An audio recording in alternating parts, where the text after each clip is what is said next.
Hello everyone, today I'm going to show you 10 things I thought that was very important for you to learn when you're starting out in Road to Vostok. So first thing we're going to do is go through our menu. So if you look over here on the left side, here's going to be all of our events, task notes, cassette player, crafting, and world map. Okay, and then these are the events that's happening each day that you're in the game itself.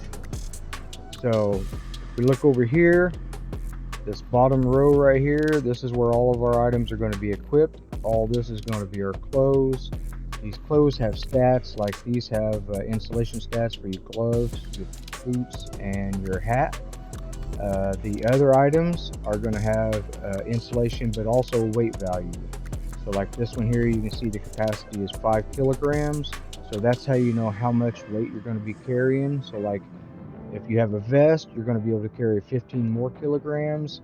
With this here, it's 20 kilograms. Now, if we have a larger backpack, of course, you can see here you're going to have 30 kilograms. So you're going to be able to carry more just because of that. If you don't have any of these items, you will carry less just because this gives you that much more capacity. If you hover over everything, it'll give you all the information you need pretty much on everything. So also down here on our bottom slot, I'll just show you where everything goes. This is where your matches are going to go. This is where your flashlight's going to go. Night vision goggles, I don't have those yet, but that's where that's going to go. Your clock will go here so you can tell what time of day it is. Your map will go here. And this is for cassette player. And just to show you, like right in here, there are cassettes that you can play. I don't know what they are yet because I haven't found a cassette player since the release of the game, the full release. So the other thing I wanted to go over is your blood and our bleeding out and your meds. So if you're bleeding out, you're going to be shown down here what fixes it. So if you look at the bottom, it says cures, bandage, tourniquet, med kit, IFAK, and an AFAK. The IFAK and the AFAK, I don't have any of those to show for a demonstration, but I have found one before, and it was just a small pack that took one slot. The AFAK was anyway. The med kit, if you look on the bottom right of my screen in my inventory, the SOS kit, that is going to cure most any of these major injuries. It'll do, everything from burns to breaks. So we're also going to look at like the headshot. That one there takes the IFAK, AFAK, or the med kit. Those are the only things that'll get rid of that. If you have a splint or bandages or anything else, it will not stop that bleed unless you have the IFAK, AFAK, or the SOS med kit. Same thing with this one right here. This is going to be a rupture. Anytime you have a rupture, it's going to take those same items. This one right here is poisoning. It's going to take either the med kit, the SOS, or the AFAK. Those are the only two things that'll fix that. Like I said, if you hover over everything, it'll tell you exactly what you need to fix that issue and what the issue is. So you can see at the very top it says frostbite when I hover over that. Now if you look over here, this will be like a bleed, and these will all light up red when you get hit. Now that is a bleed, it'll be red. But also, the only things that'll fix it are the three main ones I was talking about, but a splint, which is what we have right here. And you can see right there at the bottom, it says cures, and it has the same emblem as that broken bone. This one right here is just a regular bleed. You can see any of the higher ones will take care of it, and also a tourniquet or a bandage. So the tourniquet is right here, and then our bandage is right here. And then also, if you look, these just give you health. This will give you 5 health. The cold tablets, the antibiotics will give you 10 health back. The painkillers will give you 20. And the bandage will give you 25, and also cures a bleed, which is this one right here, just a regular bleed. I do have a rag in here as well, but that just is a ingredient to be able to make bandages and stuff like that. So that's not really anything that's valuable until you make it into something. The other thing that I wanted to show too is where all your items go up in here. So like this is where you're going to have a helmet. This is where you have a chest rig, or you can put the fishing vest in, and of course your backpack over here. This is where you're going to put your grenades. Like if you have a grenade here and then you have a Molotov here, they're going to be on different keys. I'll explain that later. And then this is where your knife's going to go. So if you have a knife in your slot, you can use that for melee. If you do the 3 key, that's going to bring your melee out. Your 4 key and your 5 key is going to be for the throwables. I think another thing that people have a hard time with are the Mosin and the shotgun. And you can see right here I have some Mosin rounds in and I have some shotgun rounds in. So I'm going to show you how to load those. So what we're going to do is hit number 1, okay, and then you're going to hit the Alt key. Okay, after you hit the Alt key, you can hit your fire button. That's going to put your rounds in. Now you can see I did 5 rounds. I'm hitting the fire button, nothing else is going in. So what you're going to do is hit the Alt key again. That's going to put the bolt up. Hit the Alt key one more time. That'll pull the chamber back and let you load one more so you can got one ready to go. So that's going to do 1 in the chamber and 5 in the weapon. Okay, so now we're going to take the shotgun and do the same thing. So we're going to pull it out with 1. We're going to use the Alt. We're going to use the fire button to load.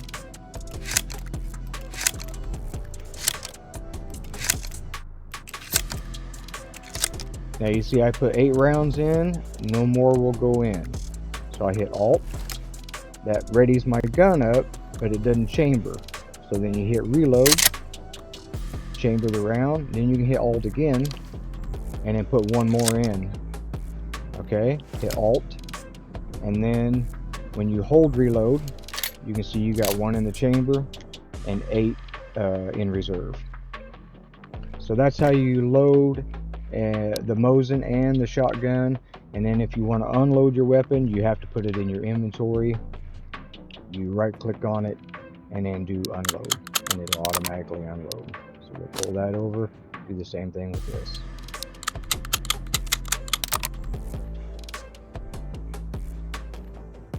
I think one of the most important things, and I had to learn this from someone who was watching me, watching one of the videos I put out, and he noticed that I was running with my gun up all the time.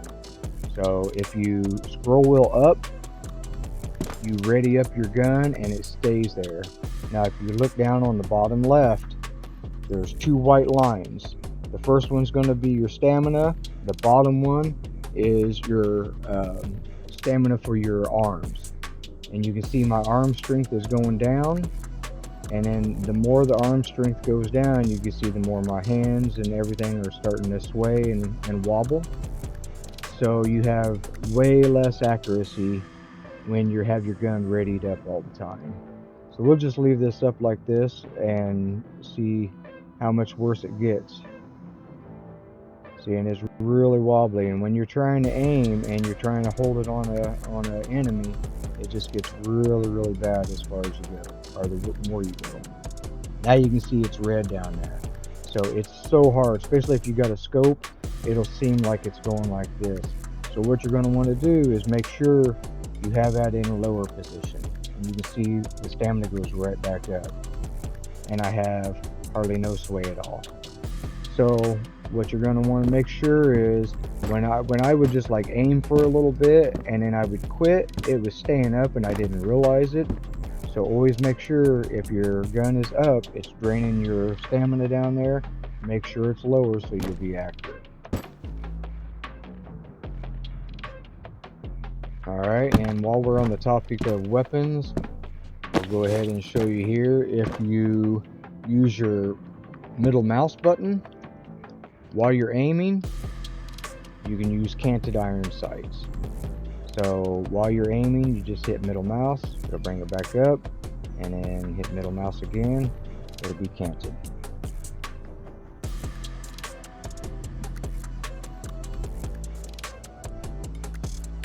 Alright, the next thing I want to talk about is your decor in your home. So when you barter with the trader, you can pick up certain items that is able to be put in the house, and you can put them anywhere you want. So I'm going to show you how to move your decor and where to find it. So what you're going to do is, after you leave the traders, if you die between the traders with that in your what they call it, the catalog, if you die with it in your catalog, you lose it. It will disappear, because whatever's put in your catalog is tied to the character as they're alive. So once they're dead, if you have something in there, it disappears. So I'm going to show you, like right now, we hit F1, and that will bring up the catalog. This is what you're going to see when you do that. These are all the different things that you can move, transfer, put into your catalog, or delete and get rid of. Okay, so we're going to hit our inventory now that our catalog is open with F1, and you're going to see I have a medicine cabinet in here. So we'll right click on it and then hit place. And then once you get it to where it's in the spot, and like I said, you can put it pretty much about anywhere you want. And then you hit G, and that installs it. You hit F1 again to go out of your decor mode, and then you can access. Another tip while we're here is you can quick transfer by holding Alt and your fire button. So let's say we want to put the shotgun rounds over in there. I can hold down Alt and then click my fire button, it'll take it right over. Same thing if I want to bring it back into my inventory, hold Alt, click it, and it'll go back over. The next thing I think that's important is your crafting. So if we come over here, you can see I can hit World Map. That'll show the map since it's in my inventory right there. You can do events, and like I said, that's going to be different events happen the more days you're in the game. Any tasks that you may have, and then this is for the cassette player that you'll be playing over here in this slot. I don't know what Nomads is yet, and it's blacked out, so I'm assuming that's not a thing yet. So we're going to go to crafting, and then up here on this top row, this is going to be for your food, to be able to make bandages and tourniquets and splints, any kind of meds. This is going to be what you need for weapon repair. This is for a cooking station, and this is to craft a bed. So let's say we go back over to our meds, and then what you do is you just click on show, and you need a rag and an antiseptic to make a bandage. If you go down here, look at your splint, you're going to need a rag, a stick, and some duct tape. So that's where and how you do the crafting. Basically, you just click on those items as long as they're in your inventory, and then do deliver, and it'll craft it up. And the last two things I want to talk about is kind of my rule of thumb. If I have something like this backpack, you would think, man, that's $250. That's a really good deal. But if you're looking upon how many slots it takes up, it's not really worth it. If I look at the cigarettes right here, that's $125 for one slot. My rule of thumb has been, if I don't get $25 per slot, it's not really worth picking up unless it's something for a task or an ingredient for crafting. The other thing that I would like to say, I think is, or the last thing I would like to say is your contrast. If you turn that down, it really brightens up the screen. I know when I'm streaming, it's harder for a lot of people to see the the video because it's so dark. Uh, it's okay for me to see it, but they're not seeing it as well as I am. So if you turn your contrast down at nighttime, it will brighten up the screen enough to where you ought to be able to see a lot better. So yeah, that's kind of all I've got for today. So I hope this helped. And if you got any questions or comments, just let me know. And I know I'll be putting out probably some more tips or tutorials or something with it a little bit later on. So I hope this helped. And until next time, have a good one.